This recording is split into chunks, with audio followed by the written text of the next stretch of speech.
जय श्री कल की भगवान। संसार में प्रचलित शिष्ट आचरण का नाश करने वाले राजा कली के अनुचर समूह में काम वासना युक्त और क्षण में विनष्ट होने वाली मनुष्य देह धारण कर ली।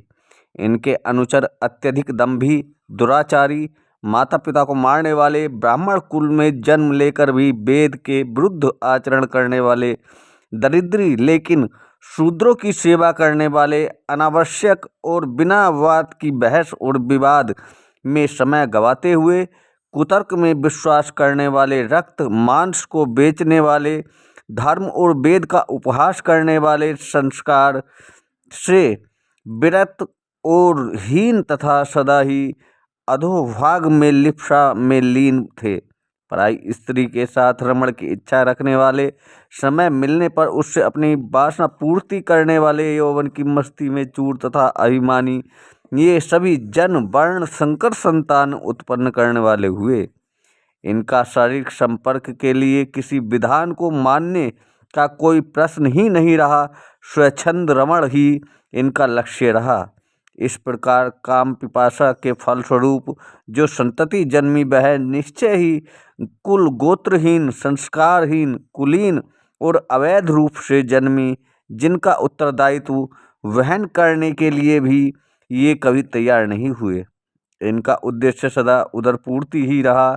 आकार में ये प्राणी नाटे कद के, पाप में लिप्त, दुष्ट प्रवृत्ति वाले, शठ का व्यवहार करने वाले, मठों में निवास करने वाले। इनकी परम आयु 16 वर्ष हुई। ये सभी कली के सेवकगण पूर्वोक्त दुर्गुणों से उत्पन्न व्यक्ति को भाई के समान मानने वाले हुए और सदैव ही नीच संस्कारों से युक्त रहे और नीच पुरुषों की संगति में व्यस्त रहे। ये सभी प्राणी अनावश्यक विवाद करने वाले और विवाद से उपजे कलेश और कलह से क्षुब्ध रहने वाले, केस दायरे में लुप्त और उसी में आसक्त, धन लोलुप, येन केन प्राकेरेण धन को अर्जित करने वाले और उसके माध्यम से विलास में जीवन व्यतीत करने वाले रहे।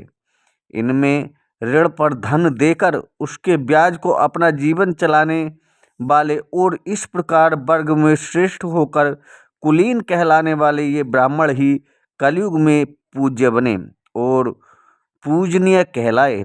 सन्यासी लोग अपने दायित्व से दूर होकर गृहस्थ में चले गए और गृहस्थियों में विचार और विवेचन करने की शक्ति का अभाव हो गया। शिष्यगण अपने आचरण में अनुशासित हो गए, गुरु की निंदा करने लगे, उनमें शालीनता और विनय का भाव समाप्त होने लगा। धर्म की पताका को फहराने वाले साधु भिखारी हो गए और विपन्न दशा में इधर उधर मारे मारे फिरने लगे। शूद्र लोग दान लेने और दूसरों की संपत्ति हरण करने वाले हो गए। उन्होंने अपने सेवा भाव को त्याग कर समाज में अशांति फैलाने का काम किया। स्त्री पुरुष की परस्पर सहमति से विवाह प्रारंभ हुए। मित्र लोग मित्रता छोड़कर दुष्ट का व्यवहार करने लगे और शठ बन गए। एक दूसरे के प्रति बदले की भावना इनमें बढ़ गई। किसी ने यदि इसी के हित में कुछ किया तो उसके बदले प्रतिदान की भावना ही दानशीलता कहलाने लगी।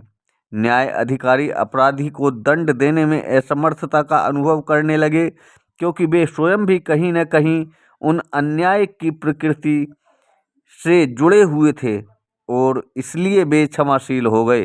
कमजोर वर्ग के प्रति दया, धर्म और करुणा की जगह उदासीनता ने ले ली और समाज का एक बड़ा वर्ग जो संपन्न होता गया वह अपने अधिकार क्षेत्र को बढ़ाता हुआ तो करता ही रहा, लेकिन दायित्व का भाव कम हो गया।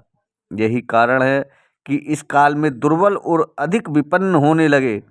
जो अधिक बोलने वाला होता वही मंडली में विद्वान कहा जाता, क्योंकि बिना अपनी बात प्रस्तुत किए और उसके पक्ष में कुतर्क दिए कोई बात सिद्ध करनी संभव नहीं रही। इसी प्रकार यश की कामना से लोग धर्म का सेवन करते हुए जिस व्यक्ति के पास धन दौलत और संपन्नता आ गई वही पुरुष धार्मिक और साधु कहलाए।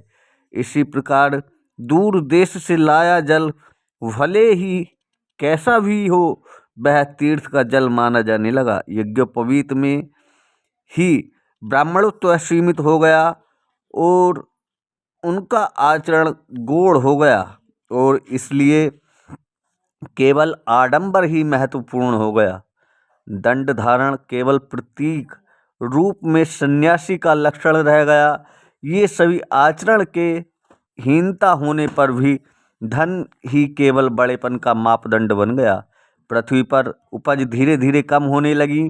नदियाँ अपने स्थान को छोड़कर दूसरे स्थानों पर बहने लगी।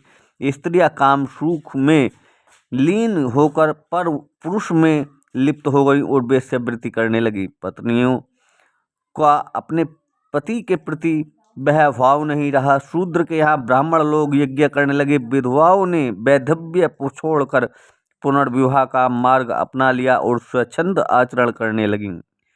बादल में वर्षा की शक्ति कम हो गई। राजा का प्रजा के साथ क्रूर व्यवहार हो गया और वे उसका भक्षण करने लगे और इस तरह प्रजा का भार से पृथ्वी पीड़ित हो उठी। सभी प्रजागण अपने प्रति ऐसा व्यवहार से दुखी हो गए और कंधे पर अपना सामान का बोझा लेकर और अपने हाथ में पुत्र का हाथ थामकर बीहड़ रास्तों में अनजान जगह पर घोर जंगलों में जाकर आश्रय खोजने लगे। यहाँ उनका भोजन फल फूल मूल मधु और मांस ही रह गया और इस प्रकार कलयुग के प्रथम चरण में ये प्राणी श्री कृष्ण की निंदा करने वाले हो गए। कलयुग के दूसरे चरण में स्थितियाँ इतनी स्वार्थ केंद्रित हो गई कि लोग ईश्वर का नाम भूल गए। सभी जगह आपाधापी मचने लगी। तीसरे चरण में यह परिणाम हुआ कि सभी संतानें कुल गोत्रहीन और वर्ण संकर्ण हो गई। जाति पाति का कोई भेद ही नहीं रहा। सत्कर्म केवल व्याख्यान और पुस्तकों में रह गया। इस प्रकार कलयुग के चौथे चरण तक आते आते पढ़ना पढ़ाना हवन यज्ञ प्रभु भजन ध्यान नाम स्मरण कर्म कांड जल पूजा आदि का लोप हो गया, जिसके कारण देवता लोग अपना आहार न मिलने से क्षुधित और व्यथित होकर एक समूह में ब्रह्मा जी के पास गए। ये सभी देवगण पृथ्वी को भी अपने साथ ले गए और सबसे आगे पृथ्वी को करके उन्होंने अपनी दीनता का प्रभाव क्षीणता का वर्णन ब्रह्मा जी से किया। यहाँ सारा ब्रह्मलोक वेद ध्वनि से गूंज रहा था। चारों ओर यज्ञ का धुआं फैल रहा था। ऋषि मुनि तपस्वीगण ईश्वर उपासना भजन पूजन और यज्ञ में लीन थे। स्वर्ण वेदी के बीच दक्षिण अग्नि प्रज्वलित थी। बाग बगीचे उद्यान सुंदर और रमणीय उपवन के रूप में फूलों और फलों से लदे हुए थे। वन की छटा निराली थी। पास ही सरोवर में हंसों और सारस के मधुर स्वर गुंजायमान थे, मानो वे आने वाले अतिथियों का स्वागत करते हुए हर्ष ध्वनि कर रहे हों। चंचल और मस्त पवन झकोरे लताओं को हिला रहे थे और जल में तरंगे पैदा कर रहे थे। भ्रमरगण कलियों के इर्द गिर्द मंडराते हुए उनके पराग रस का पान करते हुए गूंज कर रहे थे, मानो ये सभी अपने अतिथियों का आगमन देखकर उन्हें प्रणाम करते हुए सत्कार की मुद्रा में मधुर स्वर गुंजित कर रहे हो। ब्रह्मा जी ने देवताओं के राजा इंद्र के साथ खेद मुद्रा में आए हुए सभी देवताओं और प्राणियों के साथ पृथ्वी को देखकर उन्हें स्थान ग्रहण करने का निवेदन किया और उनका दुख जानकर उनसे ब्रह्मा सदन में आने को कहा।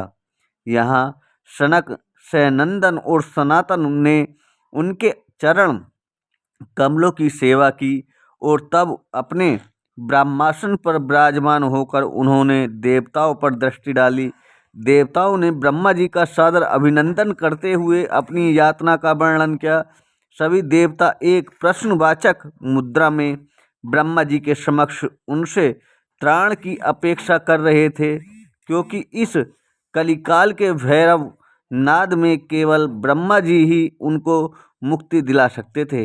यह सारा प्रयोजन इसलिए था कि चतुरानन ब्राह्मण साधु धर्मनिष्ठ तपस्वी और देवगण जिनके दैनिक कर्मों में कली की स्वच्छंद वृत्ति के अवरोध पैदा कर दिया था और यज्ञ यज्ञादि के सारे कार्य एक प्रकार से रुक गए थे। इनका निराकरण केवल ब्रह्मा जी ही कर सकते थे। इसलिए सभी देवगण